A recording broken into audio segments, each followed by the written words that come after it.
Olá, queridos oyentes, espero que disfruten la historia. Dale me gusta, suscríbase al canal, comenta desde dónde estás viendo el vídeo. Ahora pasemos a la historia. Bienvenidos una vez más a Historias de Época, tu refugio de relatos que trascienden el tiempo.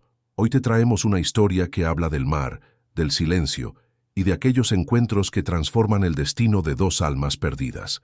Imagina por un momento que el océano pudiera devolver no solo restos de naufragios, sino también la posibilidad de redención. ¿Qué harías si la persona que el destino deposita en tu orilla resultara ser la hija de tu mayor enemigo? ¿Podrías elegir el amor sobre la venganza?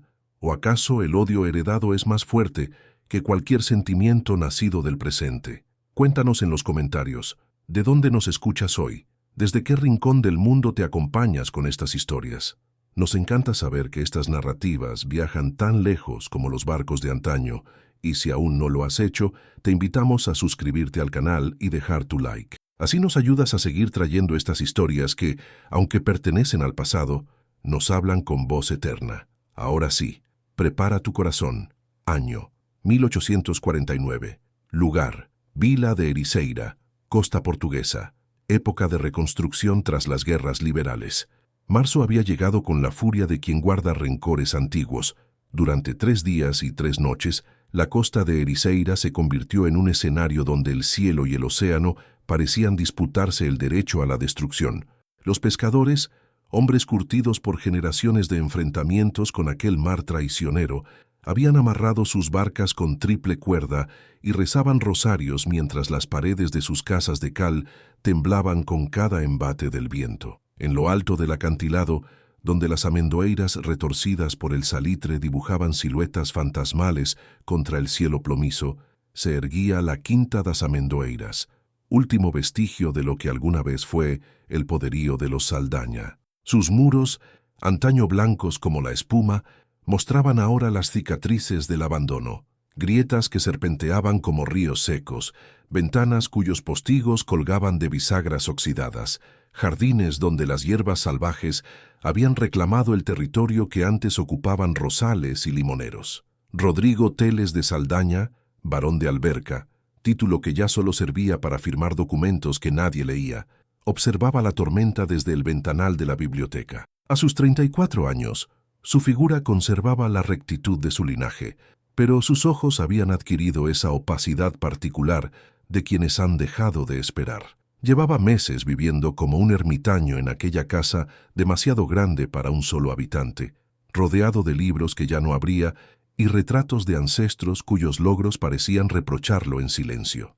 La tercera noche, cuando el temporal alcanzó su cenit, Rodrigo no pudo dormir. Algo en el rugido del viento le recordaba los gritos de su madre en aquella isla lejana, cuando la fiebre la consumía, y él, apenas un niño de 14 años, sostenía su mano sintiendo cómo la vida se le escapaba entre los dedos. Pantellería, el nombre de aquella isla mediterránea, aún le quemaba la lengua cada vez que lo pronunciaba en silencio, como si las palabras pudieran reavivar el dolor de aquellos 7 años de exilio. Al amanecer del cuarto día, el silencio fue casi más perturbador que la tormenta. Rodrigo se vistió con ropas que habían conocido tiempos mejores y descendió por el sendero de piedras que conducía a la playa Dos Pescadores. El aire olía a sal y a tragedia. A medida que se acercaba, distinguió las siluetas de los aldeanos agrupados en la orilla, inmóviles como estatuas de sal. El brigue mercante Santa Colomba había sido destrozado contra las rocas durante la noche. Sus restos salpicaban la playa, barriles reventados, telas empapadas que el viento arrastraba como banderas de rendición, maderos astillados que las olas depositaban con una delicadeza obscena, como si el mar se disculpara por su violencia. Los pescadores recogían lo que podían, con esa mezcla de respeto y pragmatismo que la vida junto al océano les había enseñado. Rodrigo caminó entre los escombros, sin saber exactamente qué buscaba. Quizás solo necesitaba comprobar que el mundo exterior seguía existiendo, que su reclusión no lo había convertido en un fantasma más de aquella casa moribunda. Fue entonces cuando la vio. Yacía entre 2 rocas, medio sumergida en una poza que la marea menguante había dejado atrás. Su vestido, que alguna vez debió ser de un azul profundo, se había convertido en jirones oscuros que se adherían a su cuerpo como algas. El cabello negro, largo y enmarañado, formaba un halo alrededor de su rostro pálido. Tenía los ojos cerrados, pero sus labios, aunque amoratados por el frío, conservaban un temblor casi imperceptible. Estaba viva. Rodrigo se arrodilló junto a ella, ignorando el agua helada que empapaba sus pantalones. Con cuidado, como quien manipula una reliquia sagrada, apartó los mechones de cabello que cubrían su rostro. Era joven, tal vez 26 o 27 años, con facciones que delataban una belleza que ni el naufragio ni la fiebre habían conseguido borrar por completo. Tenía una herida en la frente, ya coagulada, y sus manos, observó Rodrigo, no eran las manos de una sirvienta ni de una campesina. Los pescadores se acercaron, murmurando entre dientes. Algunas mujeres se santiguaron. El mar había devuelto muchas cosas aquella mañana, pero ninguna tan perturbadora como aquella mujer que parecía flotar entre dos mundos.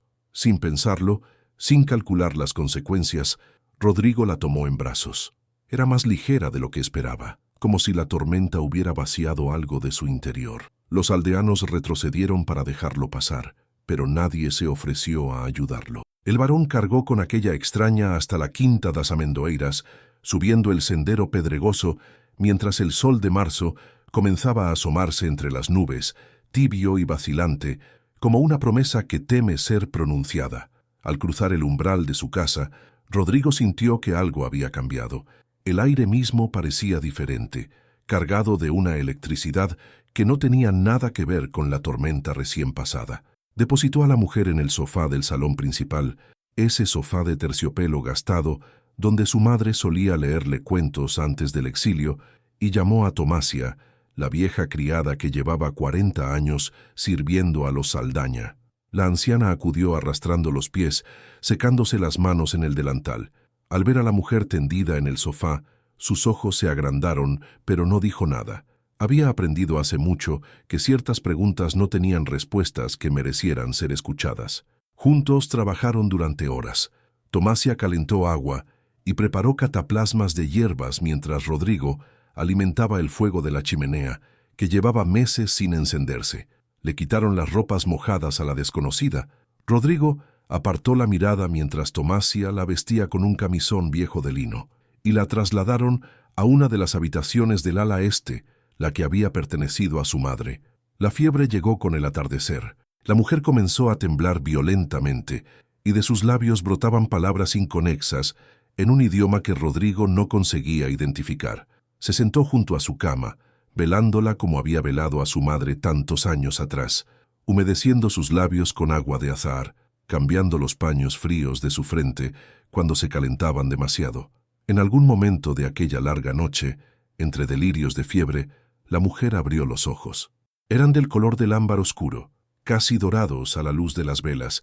Lo miró sin verlo realmente, y sus labios formaron una palabra que atravesó a Rodrigo como un rayo. Era una palabra en el dialecto de Pantellería, y entonces, el pasado que creía enterrado comenzó a despertar de su tumba de silencio. 2 días duró la batalla entre la fiebre y la voluntad de vivir. Tomasia preparaba caldos que la enferma apenas podía tragar.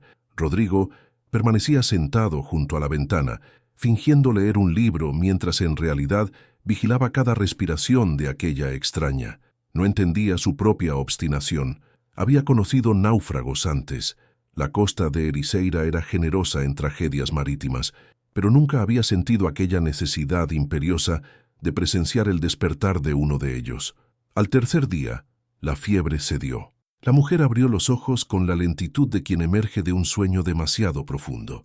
Sus pupilas, dilatadas todavía por la enfermedad, recorrieron la habitación con una mezcla de confusión y terror. Las paredes encaladas, el crucifijo de madera sobre la cabecera, el aroma a lavanda que Tomasia había esparcido por las sábanas.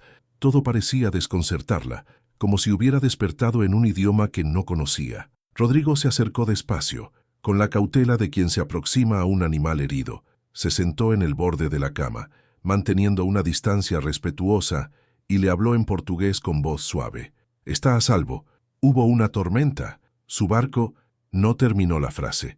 Los ojos de la mujer se llenaron de lágrimas, pero no de comprensión. Lo miraba como quien mira un texto escrito en caracteres desconocidos.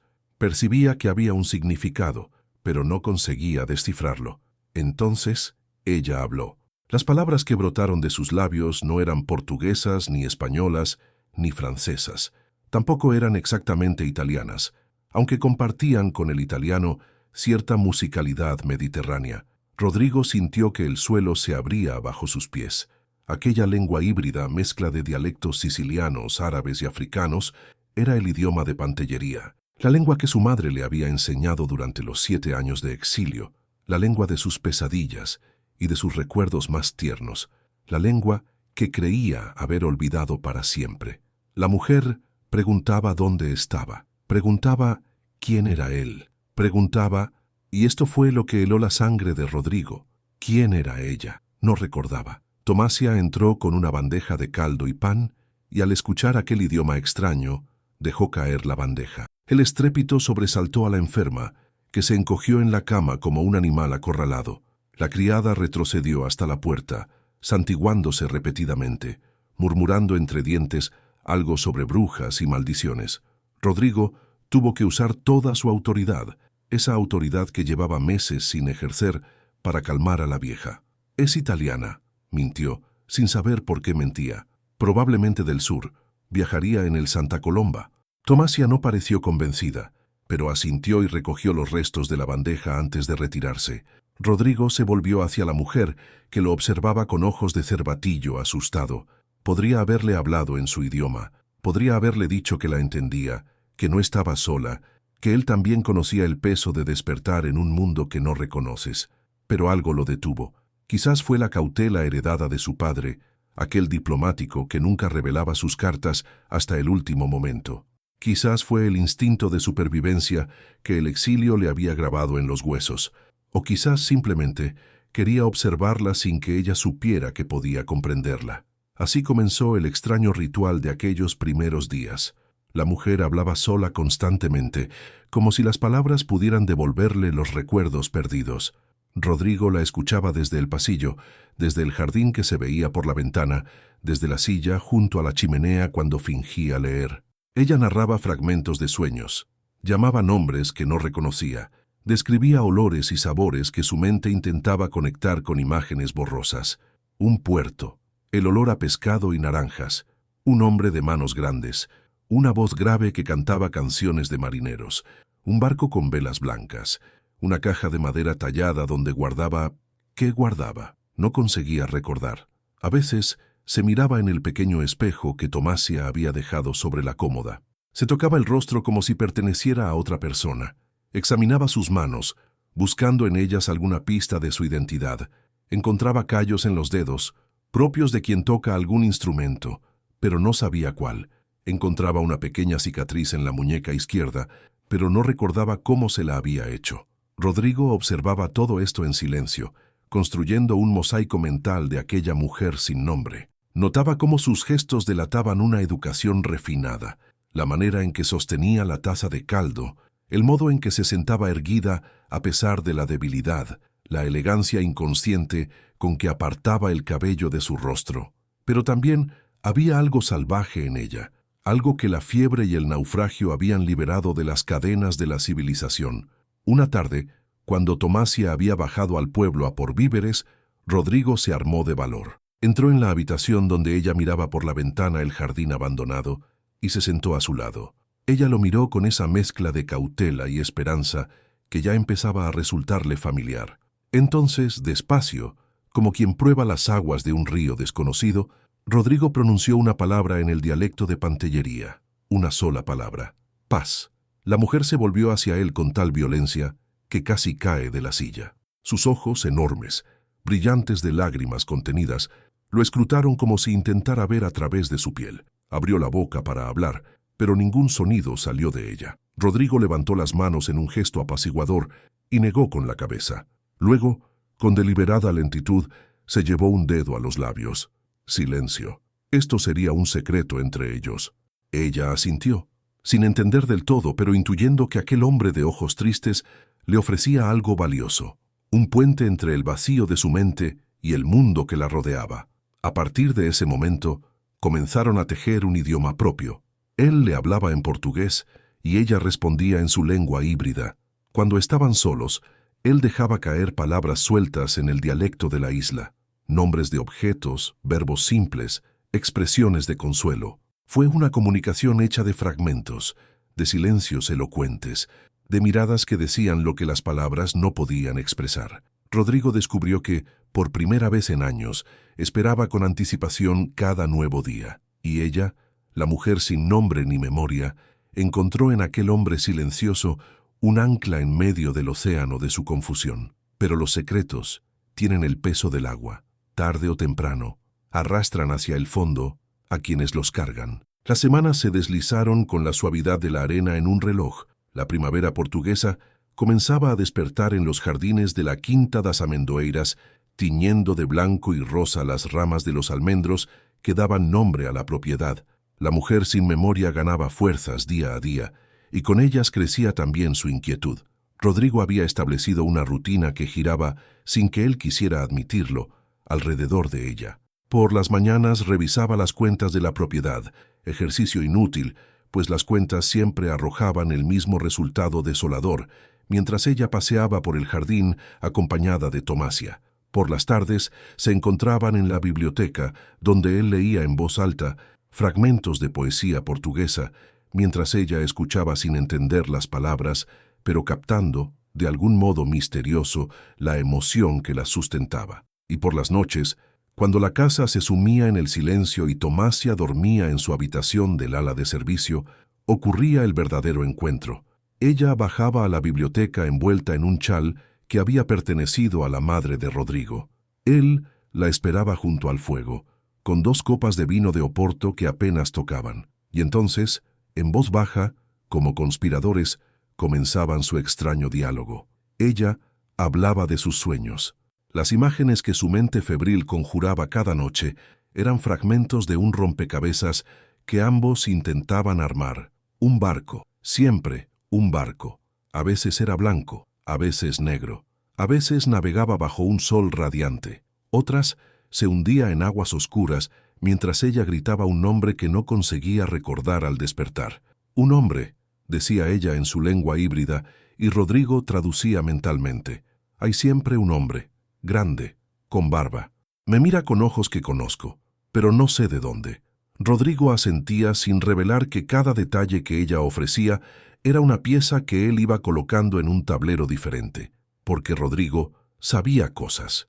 Sabía, por ejemplo, que el Santa Colomba era un brigue mercante que cubría la ruta entre Nápoles y Lisboa. Sabía que transportaba sedas, especias y pasajeros de cierta alcurnia. Y sabía, porque había hecho averiguaciones discretas en el puerto, que entre los pasajeros figuraba la hija de un armador napolitano que viajaba para encontrarse con su padre en Lisboa. Lo que no sabía era el nombre del armador. Aún, una noche, ella dibujó algo en el polvo que cubría una mesa auxiliar. Sus dedos trazaron líneas con una seguridad que contrastaba con la confusión habitual de sus gestos. Cuando terminó, Rodrigo sintió que el corazón se le detenía. Era un barco sobre olas estilizadas, con una estrella de 5 puntas brillando sobre el mástil. El símbolo era inconfundible para alguien que había pasado años estudiando los registros comerciales del Mediterráneo, buscando una pista, una conexión, un camino hacia su venganza. Era el emblema de la casa Ferrante. Rodrigo disimuló su turbación con una pregunta casual en portugués que ella no entendió. Luego, con voz deliberadamente neutra, repitió la pregunta en el dialecto de Pantellería. ¿Qué significa para ti este dibujo? Ella frunció el ceño, esforzándose por atrapar un recuerdo que se escapaba como agua entre los dedos. Es mío, de mi familia. Creo que mi padre se llevó las manos a las sienes, como si el esfuerzo de recordar le causara dolor físico. Hay un nombre, Ferrante. Creo que es mi nombre, Ferrante. Rodrigo se levantó bruscamente, fingiendo buscar más leña para el fuego. Necesitaba que ella no viera su rostro en ese momento. Ferrante, Máximo Ferrante, el hombre que 20 años atrás había destruido a su familia con una denuncia falsa, el hombre que había acusado a su padre de conspiración liberal ante las autoridades miguelistas, sabiendo que la acusación era mentira, sabiendo que condenaría a un inocente al destierro y a la ruina. el hombre cuya traición había obligado a su madre a huir con él a Pantellería, donde ella languideció durante 7 años antes de morir de fiebres y melancolía. Y ahora, la hija de ese hombre dormía bajo su techo, confiaba en él, lo miraba con ojos que empezaban a llenarse de algo peligrosamente parecido a la gratitud, quizás incluso al afecto. El destino, pensó Rodrigo mientras atizaba el fuego con más fuerza de la necesaria, tenía un sentido del humor particularmente cruel. Cuando se volvió hacia ella, su rostro era una máscara perfecta de serenidad. Ferrante, repitió, como si el nombre no significara nada. Es un buen comienzo. Mañana escribiré a algunos contactos en Lisboa. Quizás alguien pueda ayudarnos a encontrar a tu familia. Ella sonrió, y aquella sonrisa fue como un puñal clavado en el pecho de Rodrigo. Era la primera vez que sonreía de verdad desde que la había encontrado en la playa, y su rostro se transformó en algo luminoso, casi etéreo. Gracias, dijo en portugués. Era una de las pocas palabras que había aprendido. Rodrigo asintió y se retiró a su habitación, donde pasó la noche en vela, contemplando el techo mientras su mente libraba una batalla entre el hombre que había jurado venganza y el hombre que, contra toda lógica, comenzaba a sentir algo por la hija de su enemigo. A la mañana siguiente, no escribió ninguna carta. Los aldeanos de Ericeira nunca habían aceptado completamente a la extranjera. La desconfianza es una enfermedad endémica en los pueblos pequeños, donde el tiempo transcurre despacio, y los forasteros son siempre sospechosos de traer consigo el caos del mundo exterior. Pero fue el padre Anselmo quien cristalizó esa desconfianza en algo más peligroso. El párroco visitó la quinta das Amendoeiras un domingo después de misa. Era un hombre de 62 años, con rostro de halcón y ojos que parecían capaces de leer los pecados escritos en el alma de sus feligreses.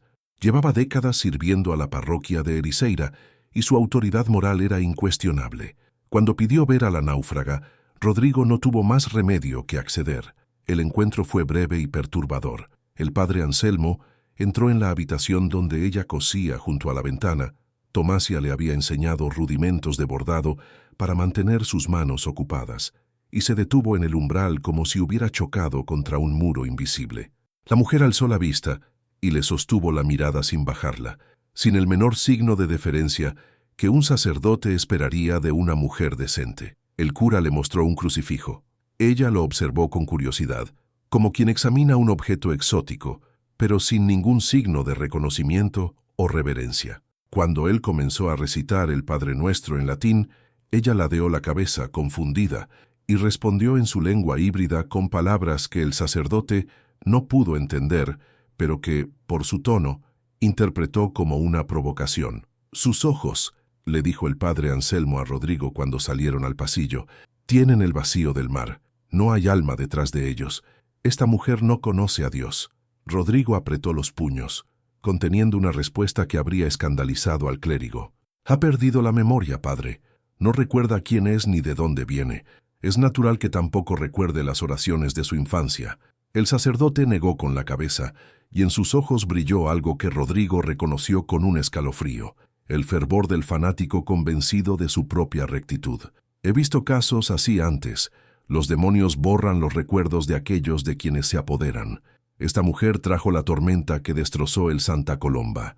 Es un castigo del cielo, y usted, señor varón, la ha acogido en su casa». La noticia de la visita del padre Anselmo se extendió por el pueblo como aceite sobre agua. Los rumores que hasta entonces habían sido susurros tímidos se convirtieron en certezas gritadas.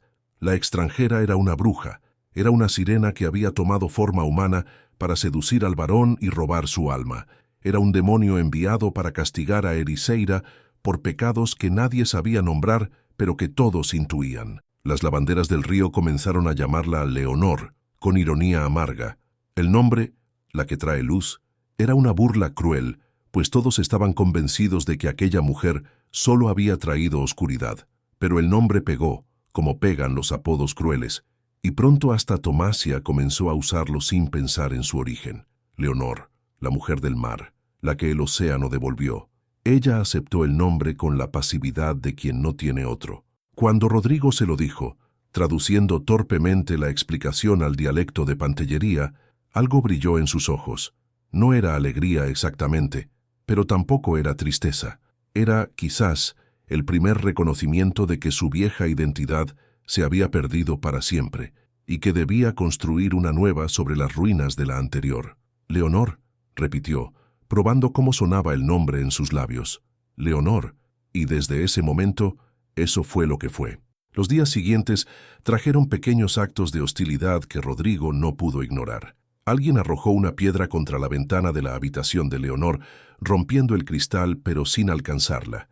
Los proveedores del pueblo comenzaron a negarse a vender víveres a Tomasia, obligándola a viajar hasta el mercado de Torres Vedras. Una mañana encontraron pintada en la puerta de la quinta una cruz invertida hecha con alquitrán. Rodrigo limpió la puerta él mismo, rechazando la ayuda de Tomasia. Mientras frotaba la madera con aguarrás, sintió crecer en su interior una ira que llevaba años dormida.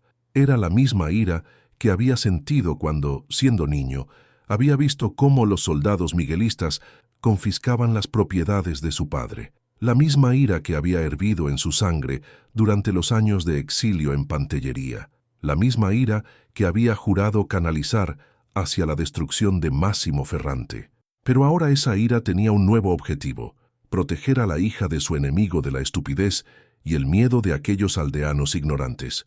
La ironía no se le escapaba, tampoco el peligro de lo que estaba empezando a sentir. Rodrigo bajó al pueblo un martes de mercado, cuando las calles estrechas de Ericeira hervían de actividad y los pescadores pregonaban el producto de la noche anterior. No había pisado aquellas calles en meses, y su aparición causó un revuelo que silenció momentáneamente el bullicio. Llevaba su mejor levita, la única que no mostraba remiendos visibles, y caminaba con la postura erguida que su padre le había inculcado desde la infancia. El título de barón de Alberca podía estar vacío de riqueza, pero aún conservaba cierto peso en una sociedad donde los apellidos importaban más que las cuentas bancarias. Se detuvo en el centro de la plaza, junto a la fuente de piedra donde las mujeres lavaban la ropa, y esperó.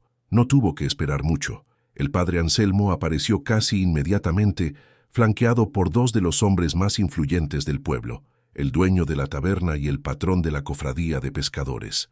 Lo que siguió fue una conversación que ninguno de los presentes olvidaría jamás. Rodrigo habló con voz clara y firme, asegurándose de que todos los que fingían no escuchar pudieran oír cada palabra. Recordó a los presentes quién era él, el último descendiente de los Saldaña, cuyos ancestros habían defendido aquella costa de piratas berberiscos cuando los abuelos de los presentes aún no habían nacido. Recordó que la Quinta das Amendoeiras había acogido a refugiados durante las guerras liberales, ofreciendo comida y cobijo sin preguntar por afiliaciones políticas.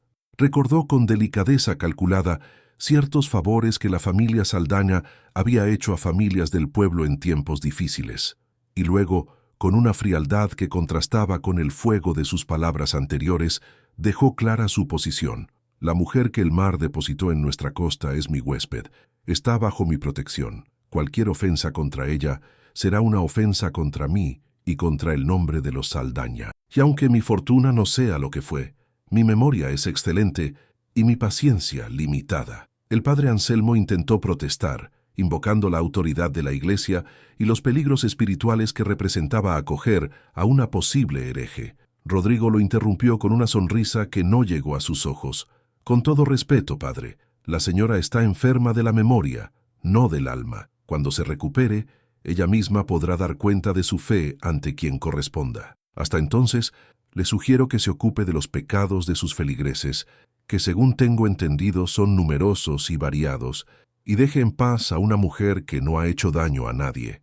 El silencio que siguió fue tan denso que se podía masticar. Rodrigo sostuvo la mirada del sacerdote hasta que éste bajó los ojos y luego se dio la vuelta y regresó a la quinta sin mirar atrás. Tomasia lo esperaba en la puerta, retorciendo su delantal con nerviosismo. «¿Qué ha hecho, señor?», preguntó con voz temblorosa. «Ahora lo odiarán a usted también». Rodrigo se encogió de hombros con una indiferencia que no sentía. «Ya me odiaban, Tomasia. Al menos ahora tienen una razón concreta». Subió a la biblioteca y se sirvió una copa de brandy que bebió de un trago. Sus manos temblaban ligeramente, pero no de miedo.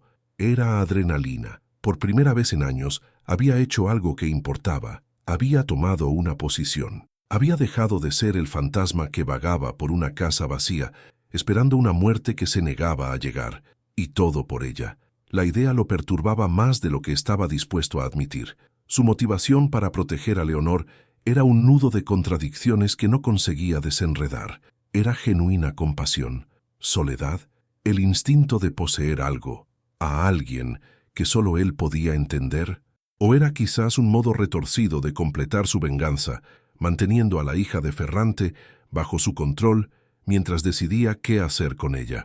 Tomasia entró sin llamar, algo que nunca hacía, y se quedó de pie junto a la puerta con una expresión que Rodrigo no le conocía. «Señor, ¿qué ocurre, Tomasia?» La vieja criada lo miró con ojos que habían visto demasiado: el nacimiento de Rodrigo, la ruina de su padre, la partida al exilio, el regreso solitario. Ojos que conocían los secretos de aquella familia mejor que cualquier confesor. «Hace mucho que no lo veía así, señor». «¿Así cómo?» Tomasia dudó un momento, buscando las palabras adecuadas. «Vivo», dijo finalmente. Lo veía vivo, y antes de que Rodrigo pudiera responder, se dio la vuelta y salió dejándolo solo con su brandy, sus contradicciones, y el eco de una verdad que no estaba preparado para aceptar. Mayo trajo consigo días más largos y un calor suave que invitaba a dejar las ventanas abiertas. Los almendros de la quinta habían perdido sus flores, pero los naranjos del jardín comenzaban a perfumar el aire con su aroma dulce y penetrante. Era un olor que, inexplicablemente, hacía llorar a Leonor. La primera vez que ocurrió, Rodrigo la encontró arrodillada junto a un naranjo, con el rostro bañado en lágrimas y las manos hundidas en la tierra, como si buscara algo enterrado bajo las raíces. No se atrevió a acercarse. Se quedó observándola desde la galería, sintiendo que presenciaba algo demasiado íntimo para ser compartido. Más tarde, durante su ritual nocturno en la biblioteca, ella intentó explicar lo que había sentido. «Un puerto», dijo en su lengua híbrida, mientras sus manos dibujaban formas en el aire. «Huelo naranjas y pescado, y hay barcos, muchos barcos, y un hombre que me lleva de la mano. Soy pequeña, muy pequeña». Rodrigo tradujo mentalmente. Un puerto mediterráneo, probablemente italiano. Los recuerdos estaban empezando a emerger, fragmentos inconexos que flotaban hacia la superficie como restos de un naufragio. En los días siguientes, los fragmentos se multiplicaron. Leonor recordaba una casa con balcones de hierro forjado que daban a un callejón empedrado. Recordaba una mujer con olor a jazmín que le cantaba canciones antes de dormir, y aunque no podía ver su rostro, sabía que era hermosa. Recordaba clases de música, las manos de un profesor severo corrigiéndole la postura frente a un pianoforte. Recordaba el sabor del limoncello en las tardes de verano y risas de niños con los que jugaba en una plaza llena de palomas. Pero sobre todo recordaba al hombre. «Grande», repetía cada vez que intentaba describirlo, con manos que huelen a sal y a cordajes, con una voz que hace temblar las paredes cuando se enfada, pero que también sabe cantar muy dulce. «Me llama...» Se detenía, frustrada, incapaz de atrapar el apelativo que le escapaba. «Me llama algo, un nombre cariñoso, pero no lo recuerdo». Rodrigo escuchaba con una mezcla de fascinación y angustia. Cada detalle que ella revelaba era una pieza más del rompecabezas, y el dibujo que comenzaba a formarse confirmaba sus sospechas más temidas. Una noche, Leonor tomó un carboncillo y comenzó a dibujar en una hoja de papel amarillento que Rodrigo había encontrado en un cajón. Sus trazos eran seguros, casi automáticos, como si su mano recordara lo que su mente había olvidado. Cuando terminó, le mostró el resultado con una mezcla de orgullo y desconcierto. Era un escudo de armas. Un barco de 3 mástiles navegando sobre olas estilizadas, con una estrella de 8 puntas brillando en el cielo sobre él. Debajo del barco, 2 palabras que Leonor había escrito sin saber lo que significaban: Ferrante y Nápoli. Rodrigo tuvo que hacer un esfuerzo sobrehumano para mantener la compostura. Era el emblema comercial de la casa Ferrante, el mismo que había visto reproducido cientos de veces en los documentos que conservaba de su padre. Facturas impagadas, contratos rotos, la carta de denuncia que había condenado a los Saldaña al exilio y la ruina. «¿Conoces este símbolo?», preguntó señalando el dibujo. Leonor asintió lentamente. «Es de mi familia, creo. El hombre grande, el de las manos fuertes, él lo tiene grabado en un anillo». lo usa siempre. Se llevó la mano al pecho sobre el corazón. Y aquí también duele cuando lo pienso. Era su padre, Massimo Ferrante, el hombre que había destruido la vida de Rodrigo con una mentira. Aquella noche, después de que Leonor se retirara a dormir, Rodrigo bajó al sótano de la quinta. Allí, en un baúl que no había abierto en años, guardaba los documentos que su madre había salvado del desastre. Cartas, contratos, testimonios de testigos que nunca llegaron a declarar. Y entre ellos una carta escrita de puño y letra de Massimo Ferrante, dirigida a las autoridades miguelistas, acusando a Enrique Teles de Saldaña de conspirar para derrocar al rey legítimo. La letra era elegante, educada, despiadada. Describía supuestas reuniones secretas, mensajes cifrados, contactos con exiliados liberales en Londres. Todo mentira, todo inventado por un hombre que quería eliminar a un competidor comercial incómodo. Rodrigo sostuvo la carta junto a la llama de una vela, tentado de quemarla como tantas veces antes, pero algo lo detuvo. Quizás era la imagen de Leonor, arrodillada junto al naranjo, llorando por recuerdos que no conseguía alcanzar. Quizás era la vergüenza de sentir compasión por la hija de su enemigo, o quizás era simplemente que, después de 20 años odiando a un fantasma, comenzaba a cansarse del peso de su propia amargura. Guardó la carta de nuevo en el baúl y subió a su habitación, donde pasó otra noche sin dormir, mirando el techo mientras se preguntaba si el hombre que había jurado ser a los 14 años era el mismo que quería seguir siendo a los 34. El cementerio de Pantellería estaba construido sobre una colina que dominaba el mar. Las tumbas, sencillas lápidas de piedra volcánica, se extendían en terrazas escalonadas como un anfiteatro de los muertos. Era allí, frente a la tumba de su madre, donde Rodrigo había pronunciado su juramento a los 14 años. Lo recordaba todo con una claridad dolorosa. El viento caliente del siroco que le secaba las lágrimas antes de que pudieran caer. El olor a romero salvaje que crecía entre las tumbas, el silencio roto solo por el canto lejano de las cigarras. Había puesto la mano sobre la lápida todavía tibia del sol del mediodía y había jurado, en el dialecto que su madre le había enseñado, que destruiría a Massimo Ferrante. No importaba cómo, no importaba cuánto tardara. Aquel hombre había matado a su padre, no con un arma, sino con una mentira, y había condenado a su madre a morir lejos de su tierra, en una isla que nunca llegó a sentir como hogar. Merecía sufrir. Merecía perder todo lo que amaba, igual que los Saldaña habían perdido todo. Durante 20 años ese juramento había sido el ancla de Rodrigo. Cuando regresó a Portugal tras la victoria de los liberales, cuando descubrió que la fortuna familiar había sido saqueada por administradores corruptos, cuando tuvo que vender propiedades y despedir sirvientes y ver cómo la Quinta das Amendoeiras se desmoronaba a su alrededor. El juramento había sido lo único que le daba sentido a su existencia. Investigó obsesivamente a Ferrante. Supo que el armador napolitano había prosperado durante los años de las guerras liberales, comerciando con ambos bandos sin escrúpulos. Supo que había enviudado joven y que había criado solo a una hija, a la que adoraba con devoción casi enfermiza. Supo que en los últimos años Ferrante había comenzado a expandir sus negocios hacia Portugal, estableciendo contactos en Lisboa y Oporto, pero nunca encontró la oportunidad de actuar. Ferrante vivía protegido en Nápoles, rodeado de socios poderosos y guardaespaldas discretos. Rodrigo no tenía los recursos para viajar, ni los contactos para organizar una venganza desde la distancia, ni siquiera la certeza de que, llegado el momento, sería capaz de mancharse las manos con la sangre de otro hombre. Y ahora, la hija de Ferrante dormía bajo su techo. La ironía era tan perfecta que parecía diseñada por un dios con sentido del humor cruel. Leonor, Serafina, se corrigió mentalmente, porque ese era su verdadero nombre. El nombre que ella misma había murmurado entre sueños hacía 2 noches, era el instrumento perfecto de venganza. Podía retenerla, usarla como moneda de cambio, destruir a Ferrante a través de la persona que más amaba. Pero cada vez que se planteaba esa posibilidad, la imagen de ella junto al naranjo, llorando lágrimas que no entendía, se interponía entre sus planes y su voluntad. Una tarde, mientras ella dormía la siesta y Tomás se atrajinaba en la cocina, Rodrigo entró en la habitación de Leonor.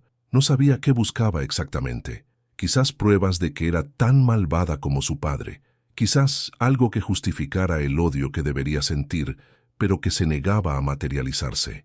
Encontró pocas cosas: el camisón de dormir doblado sobre la silla, los zapatos que Tomasia le había proporcionado alineados junto a la cama, el chal de su madre colgado del respaldo de un sillón, y sobre la mesilla de noche, una hoja de papel con dibujos.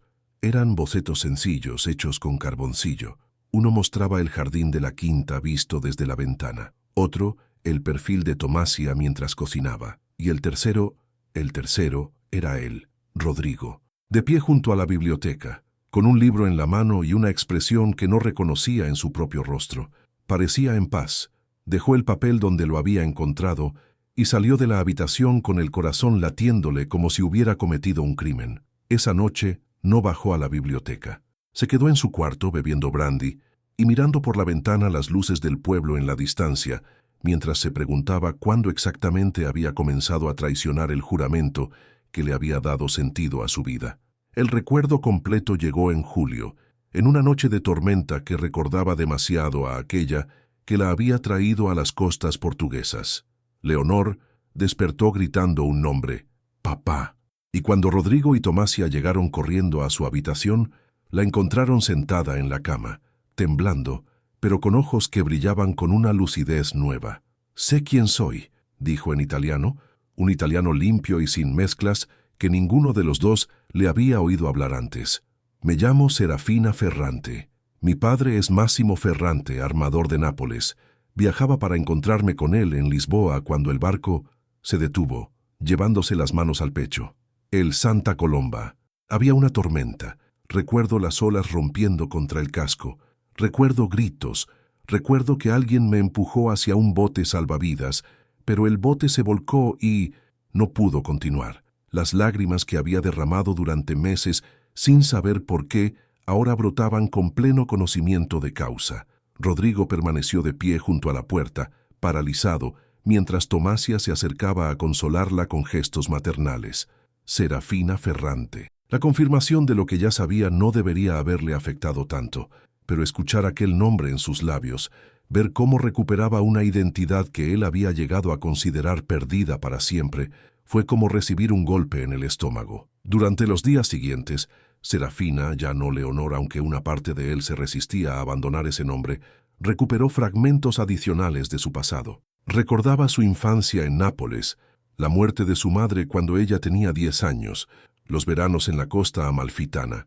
Recordaba también las historias que su padre le contaba sobre sus negocios, sobre los viajes que hacía, sobre los socios y competidores que poblaban su mundo. Y entre esas historias, había una que Rodrigo escuchó con creciente incredulidad. «Mi padre siempre hablaba de un noble portugués», dijo Serafina una tarde, mientras paseaban por el jardín. «Un hombre joven al que conoció durante las guerras civiles. Decía que le salvó la vida, denunciándolo ante las autoridades, porque el joven se había unido a una conspiración que lo habría llevado a la horca. Decía que el noble nunca le perdonó, pero que él había hecho lo correcto, porque la conspiración fracasó y todos los implicados fueron ejecutados». Rodrigo se detuvo en seco. El sol de la tarde proyectaba sombras largas sobre el jardín y el aroma de los naranjos de repente le pareció empalagoso, casi nauseabundo. «¿Recuerdas el nombre de ese noble?». Serafina frunció el ceño, esforzándose. «Saldaña», dijo finalmente. «Enrique Teles de Saldaña. Mi padre decía que era un buen hombre pero ingenuo, que lo engañaron los liberales con promesas vacías. La versión de Ferrante, la versión del verdugo contada como si fuera la de un salvador». Rodrigo sintió que algo se rompía en su interior. Durante 20 años había alimentado un odio basado en la certeza de la maldad de Ferrante. La carta de denuncia, las propiedades confiscadas, el exilio y la muerte de sus padres. Todo era culpa de un hombre que había mentido por ambición comercial. Pero ¿y si Ferrante creía genuinamente que había salvado la vida de su padre? ¿Y si la conspiración de la que hablaba no era enteramente una invención, sino una exageración de rumores que habían llegado a sus oídos? ¿Y si su padre, el noble Enrique Teles de Saldaña, no había sido tan inocente como su familia siempre había sostenido? La verdad, comprendió Rodrigo con amargura, era que nunca lo sabría con certeza. Los testigos habían muerto o desaparecido.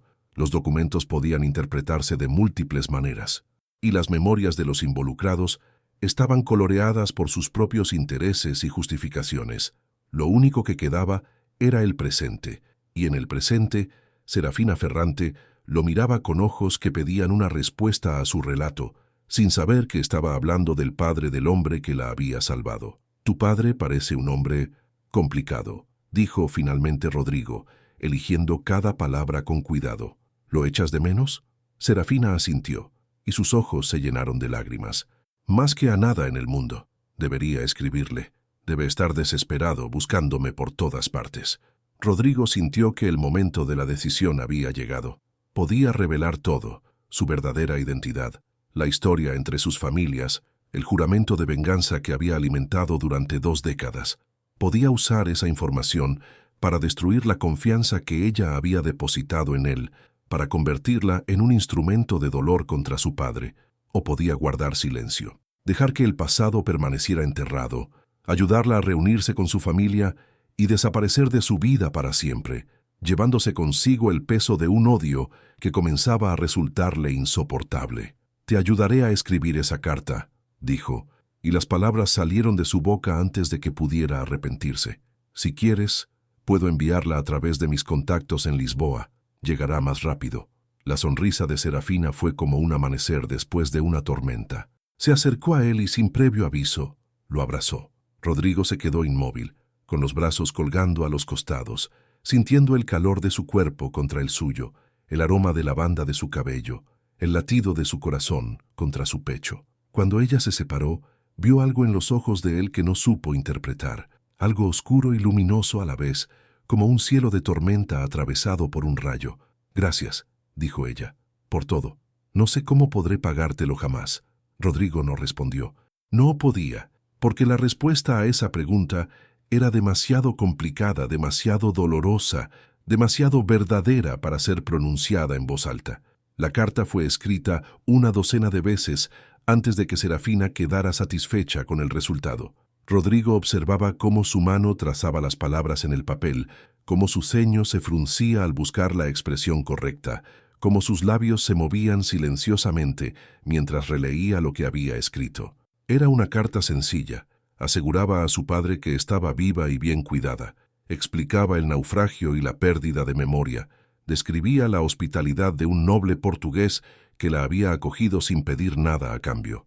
No mencionaba el nombre de Rodrigo, solo su título, el Barón de Alberca. Cuando la selló con cera, sus manos temblaban ligeramente. «¿Crees que me perdonará por haberle causado tanta preocupación?», preguntó. Rodrigo tomó la carta y la guardó en el bolsillo interior de su chaqueta. «Un padre que ama a su hija lo perdonará todo», respondió, y sus propias palabras le supieron a ceniza. Pero la carta nunca llegó a Lisboa. Rodrigo la guardó en el baúl del sótano, junto a los documentos de su padre, junto a la carta de denuncia de Ferrante, junto a los fantasmas de 20 años de odio acumulado. No podía explicar por qué lo hacía. Era un acto de cobardía, de crueldad, de egoísmo que contradecía todo lo que había dicho sobre ayudarla. Y sin embargo, cada vez que pensaba en enviarla, algo lo detenía. Era el miedo, comprendió finalmente, miedo de perderla, porque cuando Ferrante supiera dónde estaba su hija, vendría a buscarla. Y cuando Serafina descubriera la verdadera identidad de su anfitrión, y lo descubriría inevitablemente, lo odiaría con la misma intensidad con que él había odiado a su padre durante 2 décadas. Los días de agosto transcurrieron lentos y espesos como miel. Serafina, creyendo que su padre pronto recibiría noticias suyas, se permitió relajarse por primera vez desde que recuperara la memoria. Comenzó a explorar la quinta con curiosidad renovada, descubriendo habitaciones que habían permanecido cerradas durante años, encontrando tesoros olvidados, un piano desafinado en el salón de música, una colección de caracolas en un armario del ala este, cajas de cartas atadas con cintas descoloridas. Rodrigo la observaba desde la distancia, como había hecho desde el principio. Pero ahora su observación tenía una cualidad diferente, más desesperada, como la de un hombre que contempla un paisaje sabiendo que pronto tendrá que abandonarlo para siempre. Tomasia notó el cambio. La vieja criada había servido a los Saldaña durante demasiado tiempo para no reconocer los signos. «Señor», le dijo una tarde, mientras servía el té en la biblioteca. «No es asunto mío, pero...»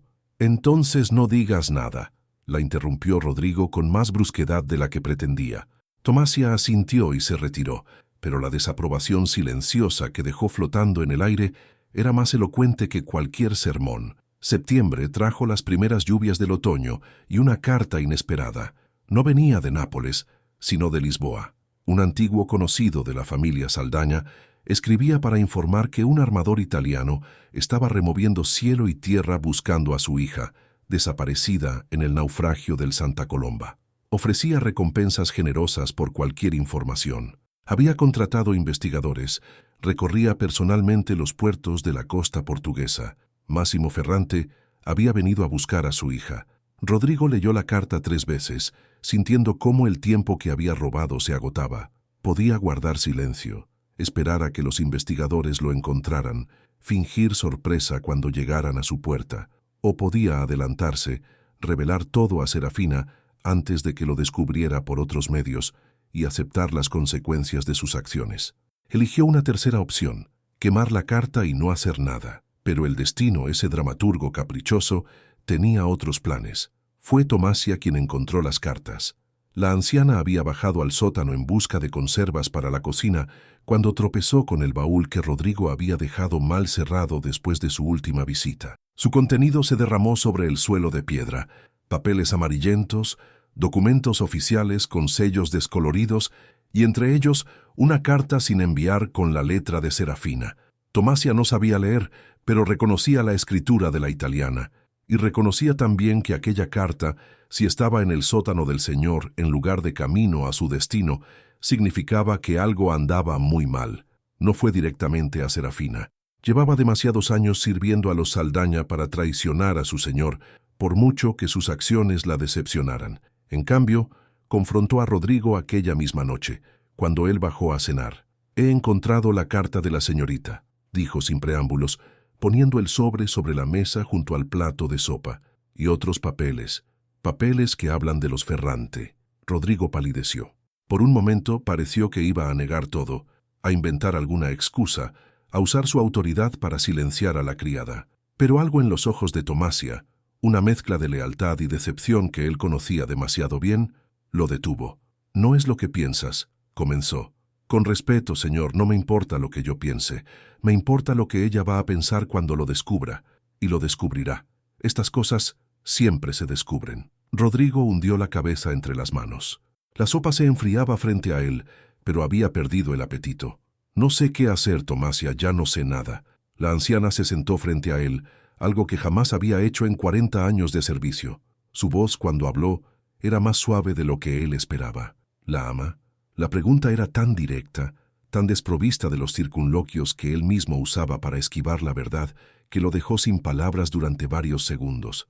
«No lo sé», admitió finalmente. «Debería odiarla. Su padre destruyó a mi familia. Juré vengarme.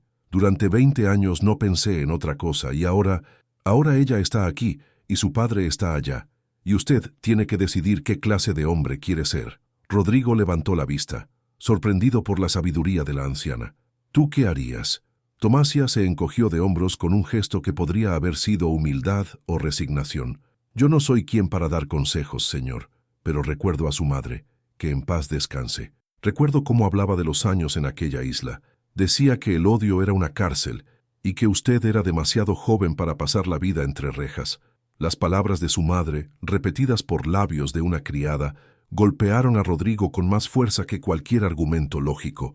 Se levantó bruscamente, casi volcando la silla, y subió a su habitación sin decir una palabra más. Pasó la noche en vela, mirando por la ventana el cielo sin estrellas, escuchando el susurro de la lluvia contra los cristales, y cuando el amanecer pintó de gris el horizonte, había tomado una decisión. La encontró en el jardín, junto al naranjo que siempre la hacía llorar. Llevaba un chal sobre los hombros para protegerse del frío matutino, y su cabello suelto brillaba con las gotas de rocío que el viento había depositado en él. «Serafina», dijo, y ella se volvió al escuchar su verdadero nombre. «Necesito hablar contigo». Algo en su tono la alertó, Se irguió, abandonando la actitud relajada de los últimos días, y sus ojos adquirieron esa vigilancia cautelosa que él recordaba de sus primeras semanas en la quinta. ¿Ha pasado algo? Tu padre está bien, está en Lisboa, buscándote. La expresión de Serafina pasó de la preocupación a la confusión. ¿En Lisboa? Pero entonces, ¿por qué no ha venido? ¿Por qué no ha respondido a mi carta? Rodrigo tomó aire. Lo que estaba a punto de hacer era lo más difícil que había hecho en su vida, más difícil incluso que enterrar a su madre en aquella isla lejana, más difícil que regresar a una patria que ya no lo reconocía. Porque tu carta nunca salió de esta casa. El silencio que siguió fue tan denso que Rodrigo creyó poder cortarlo con un cuchillo. Serafina lo miraba con ojos que gradualmente pasaban de la incomprensión al horror, como quien ve formarse una tormenta en el horizonte y comprende que no hay refugio posible. No entiendo, dijo con voz apenas audible. Rodrigo comenzó a hablar. Le contó todo. ¿Quién era realmente? La historia entre sus familias. El juramento que había hecho sobre la tumba de su madre. Los años de odio alimentado por recuerdos de exilio y muerte. Le contó cómo la había reconocido desde el primer momento en que ella habló en el dialecto de Pantellería. Cómo había ocultado su conocimiento del idioma para observarla. Cómo había guardado su carta en lugar de enviarla. No se excusó. No pidió perdón. Solo contó los hechos, desnudos y brutales, dejando que ella los juzgara como merecían ser juzgados. Cuando terminó, Serafina no lloraba. Rodrigo casi habría preferido lágrimas a aquella expresión de piedra, aquellos ojos vacíos que lo miraban como si fuera un extraño, como si los meses de convivencia, de complicidades nocturnas, de palabras compartidas en un idioma secreto, no hubieran existido jamás. Así que todo fue... No consiguió terminar la frase. No, la interrumpió Rodrigo con una vehemencia que lo sorprendió a él mismo. No todo.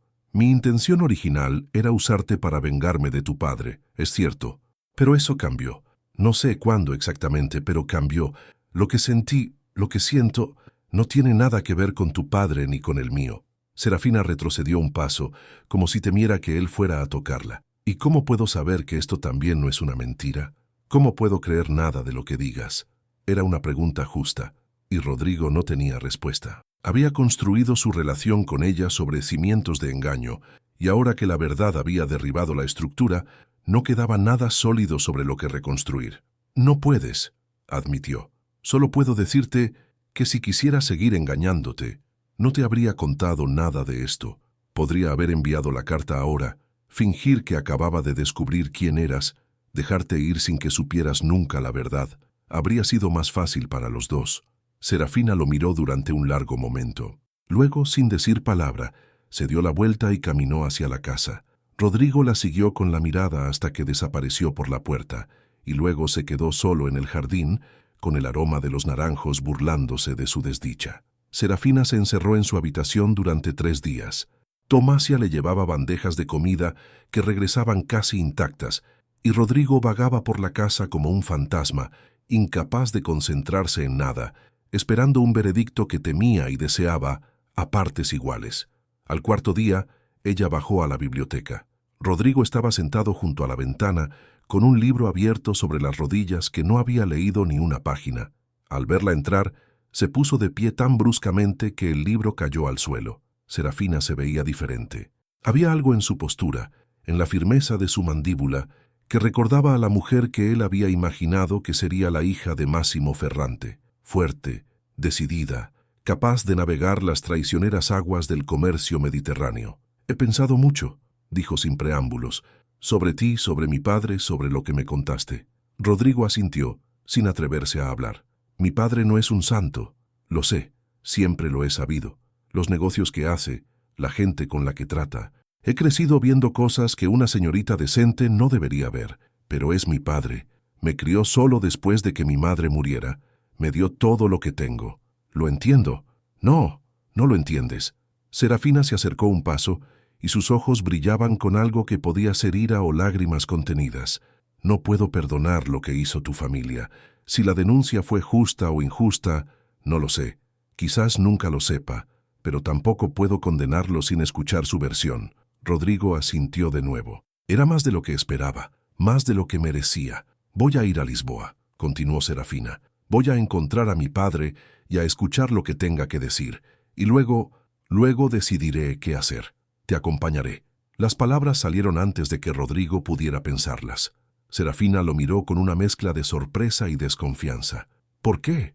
Porque tu padre me debe una explicación también. ¿Y por qué?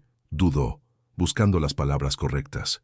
Porque no quiero que esto termine así, con odio y recriminaciones. Si hay alguna posibilidad de encontrar la verdad, de cerrar esta herida que lleva abierta 20 años, quiero intentarlo.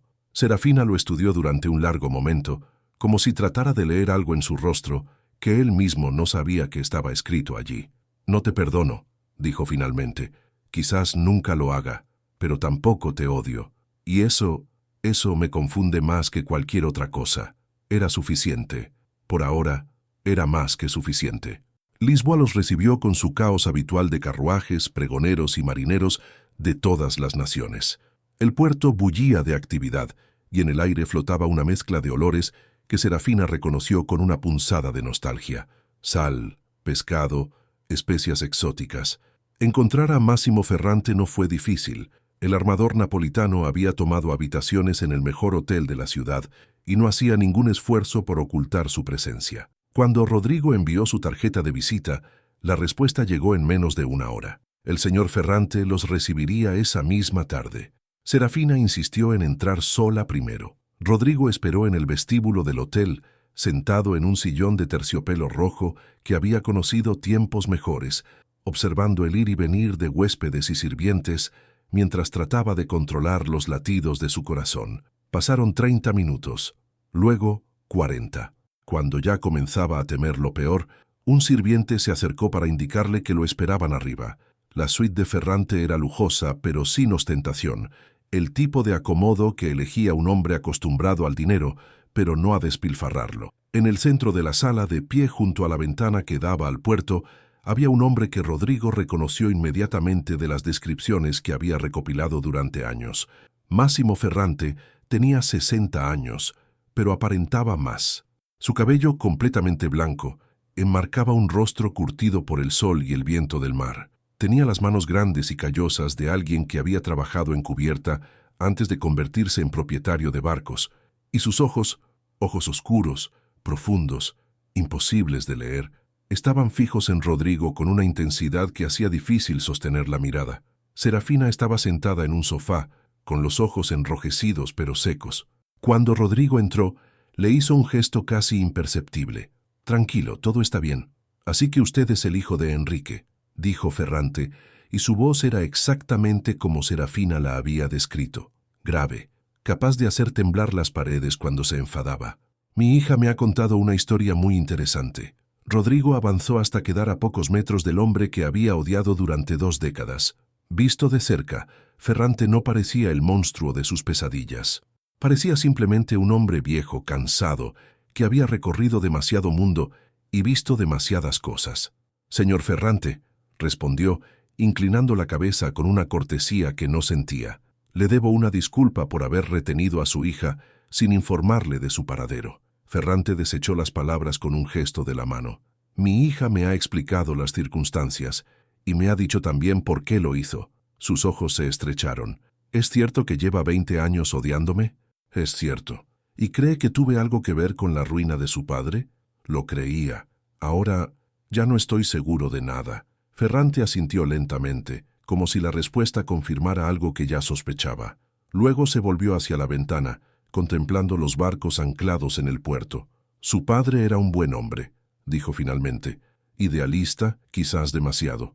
Creía que Portugal podía cambiar, que la libertad era posible, que los viejos privilegios debían ceder ante las nuevas ideas. Yo era un hombre de negocios. No me importaban las ideas, solo los resultados». «¿Entonces lo denunció por negocios?» Ferrante se volvió hacia él con una expresión indescifrable. «Lo denuncié porque estaba en una lista de liberales que las autoridades miguelistas planeaban ejecutar sin juicio. Un socio mío, que tenía conexiones con el régimen, me la mostró. El nombre de su padre estaba en ella». Rodrigo sintió que el suelo se movía bajo sus pies.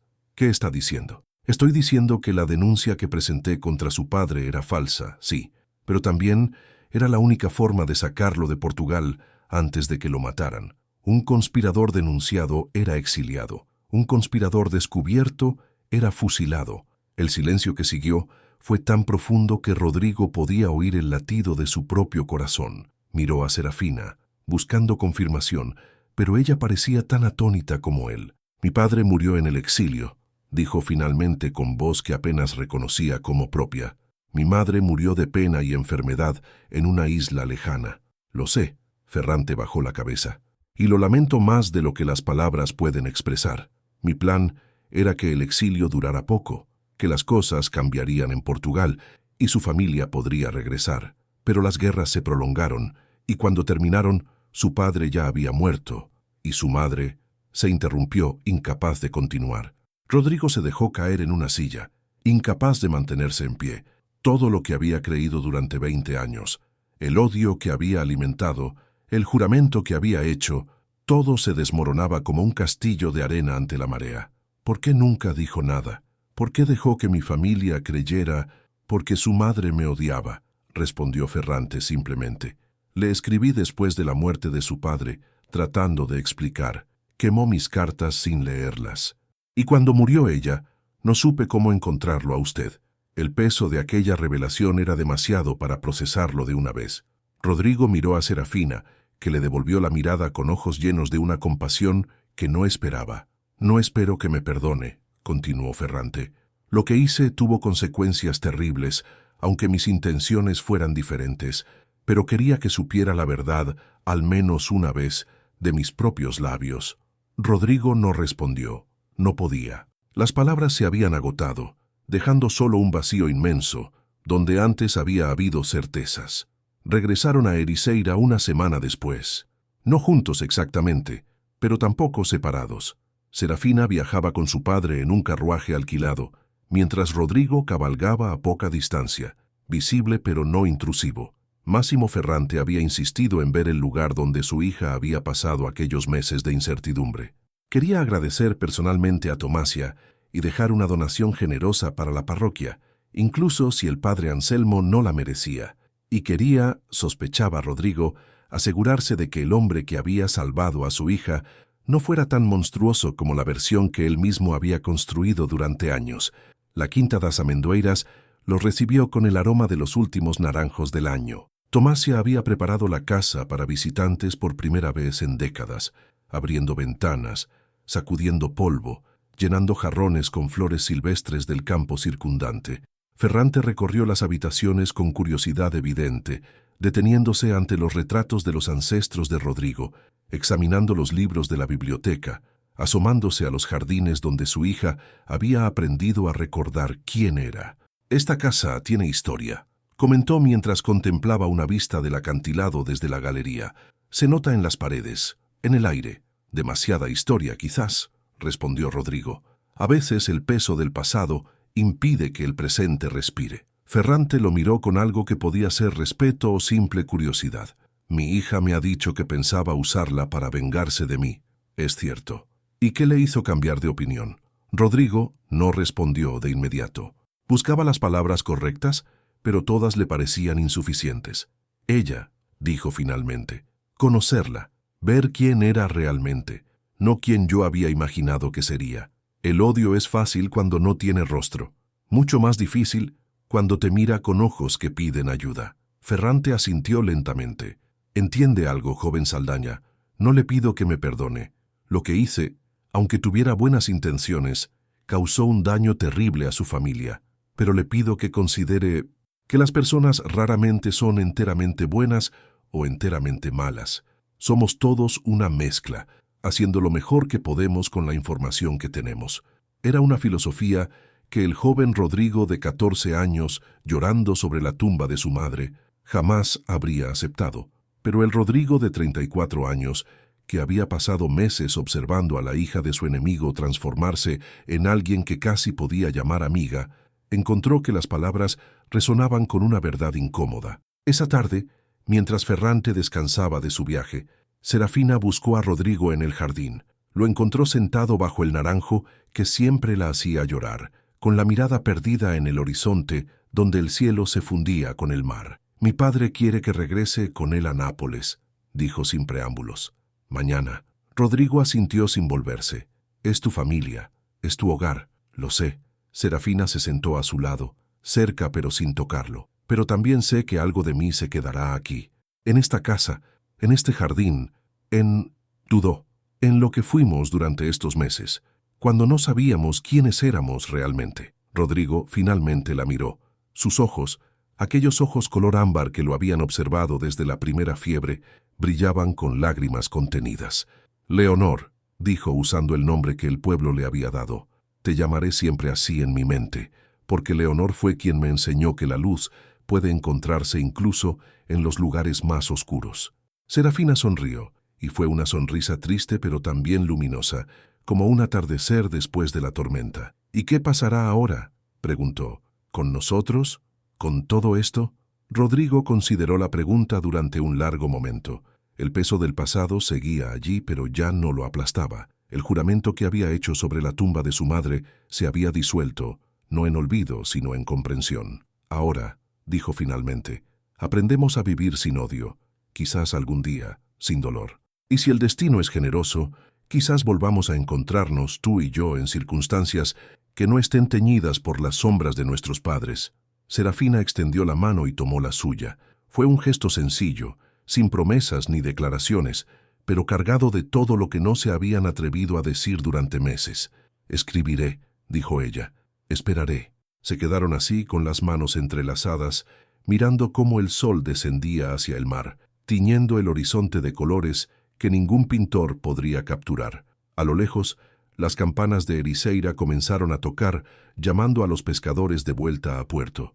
Y Rodrigo comprendió, quizás por primera vez en su vida adulta, que el perdón no era un destino al que se llegaba, sino un camino que se recorría, paso a paso, día a día, con la esperanza de que, al final del viaje, la luz que Leonor había traído a su vida no se apagara nunca del todo. Cuando Serafina partió al día siguiente, Rodrigo no fue al puerto a despedirla. Temía que verla subir al barco de su padre destruyera la frágil paz que habían construido. En cambio, se quedó en la galería de la quinta, observando cómo el carruaje se alejaba por el camino de tierra, hasta que se convirtió en un punto apenas visible en la distancia. Tomasia se acercó con una taza de té que él no había pedido. ¿Estará bien, señor? Rodrigo tomó la taza y bebió un sorbo, sintiendo cómo el calor se extendía por su pecho. No lo sé, Tomasia, respondió con honestidad, pero por primera vez en 20 años, creo que es posible. La anciana asintió satisfecha con la respuesta. Su madre estaría orgullosa, dijo antes de retirarse. Siempre supo que usted era capaz de ser más grande que su dolor. Solo en la galería de aquella casa que guardaba demasiados recuerdos, Rodrigo contempló el jardín, donde había comenzado todo. El naranjo, las flores silvestres, el sendero de piedras que conducía al acantilado. El mar seguía allí, eterno e indiferente, guardián de secretos y devorador de barcos. Pero también era el mar que había devuelto a Leonor, el mar que había traído la posibilidad de redención a una vida que se había resignado a la amargura. Quizás, pensó, los mismos océanos que separaban ahora sus destinos pudieran algún día volver a unirlos, porque el mar, como el corazón humano, no conocía de fronteras permanentes, solo de mareas, de idas y venidas, de pérdidas y reencuentros. Y mientras el sol de Ericeira comenzaba su descenso hacia las aguas que habían cambiado su vida para siempre, Rodrigo Teles de Saldaña, último varón de Alberca, sintió que algo nuevo nacía en su pecho. No era felicidad exactamente, era algo más sutil, más frágil, más precioso, era esperanza.